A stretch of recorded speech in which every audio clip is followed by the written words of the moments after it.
बरेली में भारतीय जनता पार्टी के राष्ट्रीय कोषाध्यक्ष राजेश अग्रवाल ने कहा कि प्रधानमंत्री मोदी के कार्यकाल में बिना किसी भेदभाव के समाज के हर वर्ग तक योजनाओं का लाभ पहुंचा है। उन्होंने स्पष्ट कहा कि हम तुष्टीकरण नहीं, संतुष्टीकरण की राजनीति करते हैं। श्री अग्रवाल बरेली स्थित अपने आवास पर आयोजित पत्रकार वार्ता में प्रधानमंत्री नरेंद्र मोदी के नेतृत्व में केंद्र सरकार के 11 वर्षों की उपलब्धियों को जनता के समक्ष रखा। उन्होंने कहा कि वर्ष 2014 से प्रारंभ हुई यह यात्रा केवल सत्ता परिवर्तन नहीं, बल्कि सुशासन, सेवा और संतुलित विकास की क्रांतिकारी पहल थी, जिसने भारत को वैश्विक मानचित्र पर एक नई पहचान दिलाई है। कहता हूँ कि भारतीय जनता पार्टी आदरणीय मोदी जी के नेतृत्व में जो कुछ भी कार्य कर रही है, ये एकमात्र झलक है। मैं आपके सामने सारी की सारी योजनाओं को, सारी की सारी जो कुछ डेवलपमेंट हुआ है उसके बारे में आपके सामने नहीं बोल पाऊँगा और ना ही आप इसको कवर कर पाएंगे। लेकिन मुख्य चीज़ मैं अगर कहूँ तो आजकल जितने भी पिछड़े लोग थे, जितने भी लोग थे, उन्होंने तुष्टीकरण किया था पिछली सरकार में, और हमने उस तुष्टीकरण के आधार के ऊपर न कर चलते हुए हमने संतुष्टीकरण किया है। ये भारतीय जनता पार्टी का सबसे बड़ा विशेषता है कि हमने संतुष्ट किया है लोगों के लिए। अब वो चाहे किसी भी प्रकार का हो, सड़कों की योजना हो, शिक्षा की योजना हो, अर्थव्यवस्था की योजना हो। अर्थव्यवस्था में एकदम कूदकर हम चौथे पायदान पर आ गए विश्व में। ये कोई छोटी मोटी बात नहीं है, बहुत बड़ी बात है कि अर्थव्यवस्था में हमने इतनी बड़ी छलांग लगा दी। हमने जो है वो गरीब कल्याण अंत्योदय के अंतर्गत, क्योंकि भारतीय जनता पार्टी का थॉट संपूर्ण रूप से आदरणीय स्वर्गवासी हमारे दीनदयाल जी उपाध्याय के थॉट के ऊपर आधारित है, जो अंत्योदय के ऊपर था। और अंत्योदय की कल्पना को लेकर आदरणीय मोदी जी ने पूरे के पूरे विश्व के अंदर आज अपनी धाक जमाई है। तो उस व्यवस्था को हमने गरीब कल्याण में आज 81 करोड़ लोगों के लिए जो है वो मुफ्त अनाज की व्यवस्था भी की है।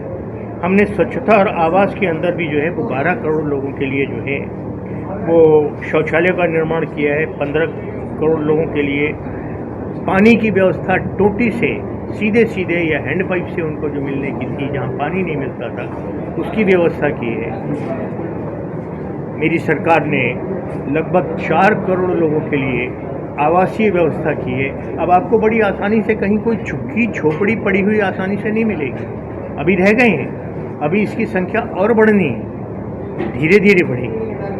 हमने स्वास्थ्य के प्रति भी जो है वो 25,000 जो है वो स्वास्थ्य कार्ड वितरित किए हैं। एम्स की संख्या 3 गुना से बढ़ाकर 23 गुना कर दी गई है, जहाँ पर एक्सपर्ट्स जो है वो डॉक्टर्स हैं और जो है वो जनता की सेवा कर रहे हैं। हमने 1,600 जन औषधि केंद्र जो है वो पूरे भारतवर्ष के अंदर हमारी सरकार ने बनाए हैं। शिक्षा की नीति में अगर मैं कहूँ तो IIT की संख्या 16 से बढ़कर हमारी 26 हो गई है।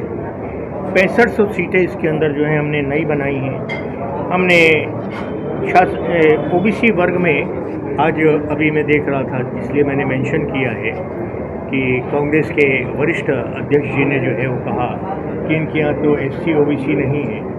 आज माननीय मोदी जी के कैबिनेट में 60% लोग OBC और SC हैं। लोग बिना देखे बिना समझे क्यों इस प्रकार की बात करते हैं, नहीं समझ नहीं आता है। राष्ट्रीय सुरक्षा के बारे में दुनिया जानती है। क्या पाकिस्तान और पाकिस्तान की तो सिर्फ एक दिखाई दिया था, लेकिन उसके विपरीत जो है वो चाहे दूसरे और पड़ोसी देश हों, हमारा चाइना हो, अमेरिका हो, उनको लग निकला है कि भारत जो है विश्व के अंदर जो है वो बहुत बड़ी शक्ति के रूप में उभर कर सामने आ रहा है। हमने इंफ्रास्ट्रक्चर को बहुत ज़बरदस्त मजबूत किया है। आध्यात्मिकता के क्षेत्र में भी हम जानते हैं कि वो चाहे रामलला का मंदिर हो, चाहे बनारस का कॉरिडोर हो, और चाहे भगवान भोलेनाथ की जो पवित्र नगरी है वहाँ पर कॉरिडोर हो, चाहे माँ विंध्यवासिनी का कॉरिडोर बनाया है। हमने जो है वो यहाँ पर अपना बुद्ध कॉरिडोर जो है वो बनाया है। तो ये सारे के सारे सोच आध्यात्मिकता माने हमारी संस्कृति को पुनर्जीवित करना। जो एक आरोप लगाया जाता था और कहा जाता था कि हमारी संस्कृति जो है वो धीरे धीरे नष्ट हो रही है। आदरणीय मोदी जी ने हर पक्ष के लिए, हर चीज़ के लिए अपने पिन पॉइंट पर रखकर जो है उसको आगे बढ़ाने का कार्य किया है। मैं किसान निधि की भी बात करना चाहूँ तो 3.70 लाख करोड़ रुपया अभी तक वितरित किया गया है।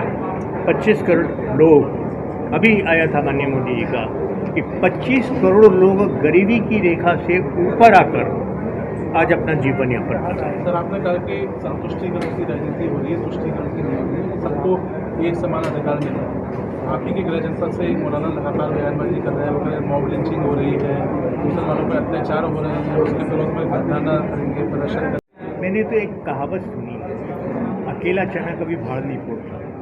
लोगों को ये नहीं दिखाई दे रहा है कि क्या हो रहा है। एक व्यक्ति अगर कुछ कह दे, हिम्मत हो तो मैंने पहले भी कहा था, आप ही लोगों के माध्यम से कहा था, शुक्रवार छोड़कर जरा बाहर निकल कर तो देखें दुनिया है कैसी,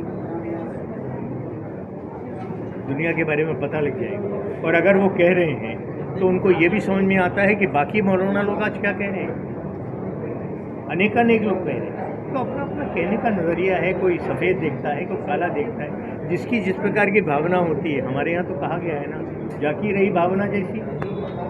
अब वो देख रहे हैं जैसी भावना है उनकी दिखाई देता है। तो सर, बरेली को स्मार्ट सिटी बनाने के लिए थोड़े और कुछ सुझाव आप दीजिए। मैंने इसीलिए आप सबसे निवेदन किया है। मैं बहुत ज़्यादा भूल जाऊंगा, अगर कोई चीज़ मेरे मुंह से कड़वी निकल जाएगी तुम निकलवाना नहीं सर, तो इसमें लेकिन इसलिए बहुत अच्छा है कि अगर मैं नहीं कर रहा हूँ तो मुझे बताओ। आपसे ये बिल्कुल मेरा करवद्ध निवेदन है कि बरेली के नागरिक बनो, और नागरिक बनकर जो है बरेली का विकास कैसे हो, कहाँ से हो सकता है, ये प्रोजेक्ट दीजिए। आपके सांसद मेरे साथ बैठे हैं, मैं बैठा हूँ, हम लोग दिल्ली हैं, क्योंकि बिना दिल्ली के कोई बड़ी योजना निश्चित रूप से कार्यान्वित नहीं होती। इतनी बड़ी योजना थी जिला जेल की, हम ही लोगों ने ख़त्म किया। आज सुभाष नगर ख़त्म हो जाता, इतना बड़ा विकास हो जाता।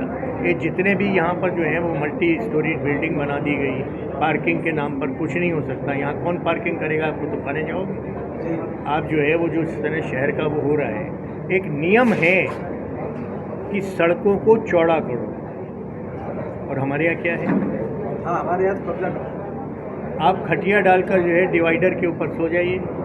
क्या डिवाइडर इतने होते हैं? अरे भाई, आपको अगर सही समझ में आता है तो रामपुर चले जाओ। मैं तो इस मामले में आजम खान साहब का नाम लेता हूँ। विरोधी का भी निश्चित रूप से याद करना चाहिए। आजम खान साहब ने अपने यहाँ डिवाइडर्स बनाए तो कितने पतले पतले हैं। क्या वहाँ पर एक्सीडेंट होते हैं? नहीं।